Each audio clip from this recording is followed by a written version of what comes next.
यह कहानी 200 साल पहले की है।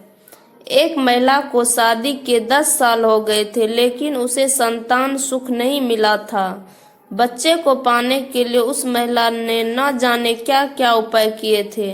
डॉक्टरों के पास गई थी, बाबा भक्तों के पास गई थी, जो मंदिर, जो मस्जिद, गुरुद्वारा या चर्च में जाने के लिए कहा, उस हर जगह गई थी। जिस भगवान का नाम लेने के लिए कहा, उस भगवान का नाम लिया था, और जितने उपाय या उपवास करने के लिए कहे, सब किए। कहते हैं न कि अगर दिल से और तन मन धन से कोई चीज चाहो तो मिल ही जाती है। इस महिला को भी उसकी तपस्या का वरदान उसके बेटे के रूप में मिल ही गया। 10 सालों की दुख, दर्द और पीड़ा अपने बेटे का चेहरा देखते ही सुख, खुशी और संतुष्टि में बदल गया। लेकिन अभी शायद उसकी तपस्या बाकी थी। शायद भगवान को अभी उसकी और परीक्षा लेनी थी। जब उसका बच्चा 1 वर्ष का हुआ तो एक दूसरी महिला ने उसका बच्चा चुरा लिया। सोचिए उस माँ की मन स्थिति क्या हुई होगी, जिसने दुनिया में सबसे ज्यादा जिस बच्चे के लिए अपनी जिंदगी जी थी, उससे उसका बच्चा ही छिन गया। उसे ऐसा लगा जैसे किसी ने उसका बच्चा नहीं, उसके शरीर से उसकी आत्मा ही चुरा लिया हो। उस दिन से उस माँ का जैसे खाना पीना सोना सब छूट गया था। उसे न भूख लगती, न प्यास लगती, न नींद आती। हार मान जाए वो माँ कैसी।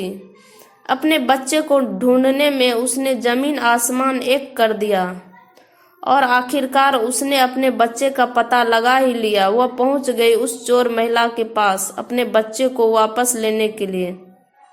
जब बच्चे की मां ने उस चोर महिला से अपने बच्चे को वापस पाना चाहा, तो वो महिला ऐसा जताने लगी जैसे वो उसका खुद का बच्चा हो।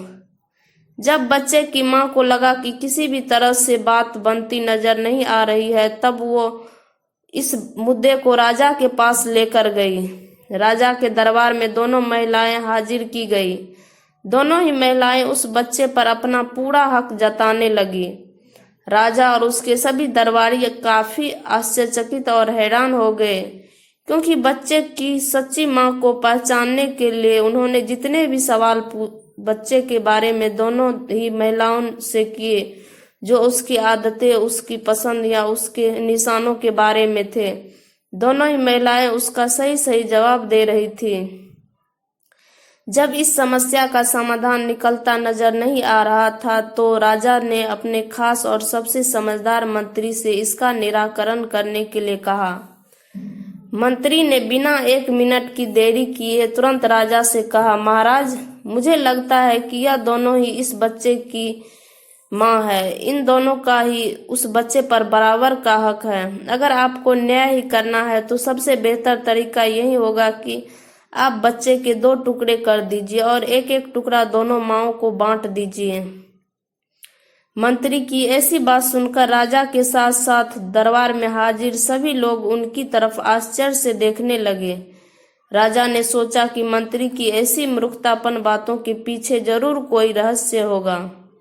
वह बिना सोचे समझे ऐसी बात कभी नहीं कर सकते। राजा ने तुरंत अपने सिपाहियों से कहा, मंत्री की बात पर अमल किया जाए और इस बच्चे के 2 टुकड़े कर दिया जाए। बच्चे की असली मां ने यह फैसला सुनते ही राजा के पैर पकड़ लिए और बोली, महाराज, मुझ पर इतना जुर्म मत कीजिए। आप चाहे तो बच्चे को उस महिला को दे दीजिए, लेकिन उसके 2 टुकड़े कर मत करिए। मेरा बच्चा मेरे पास नहीं रहा तो चलेगा, इस दुनिया में तो रहेगा। मंत्री जी ने राजा से कहा, महाराज, यही उस बच्चे की असली माँ है, और जो वहां पर शांत खड़ी है वो है चोर। राजा ने तुरंत उस बच्चे को उसके असली माँ को सौंपने के लिए कहा और उस चोर महिला को फांसी की सजा सुनाई। बच्चे की असली माँ को उस दूसरी महिला पर जिसने उसका बच्चा चुराया था दया आ गई, क्योंकि उससे मिलने के बाद उसे यह पता चला था कि वो भी उसी परिस्थिति से गुजर रही थी जिससे वह 10 सालों से गुजरी थी। इस महिला ने अपने बांझपन के चलते अपनी गोद भरने के लिए उस बच्चे को चुराया था, और चुराने के बाद भी वो उस बच्चे को अपने खुद के बेटे की तरह प्यार करती थी। बच्चे की असली मां ने दरबार में विनती कर उस महिला को माफ करने के लिए कहा। दोस्तों, यह कहानी है हमें बताती है कि कैसे एक माँ अपने औलाद के लिए कुछ भी कर गुजरती है, और यह भी सच बात है कि एक माँ का दर्द दूसरे माँ से ज्यादा कोई नहीं समझ सकता।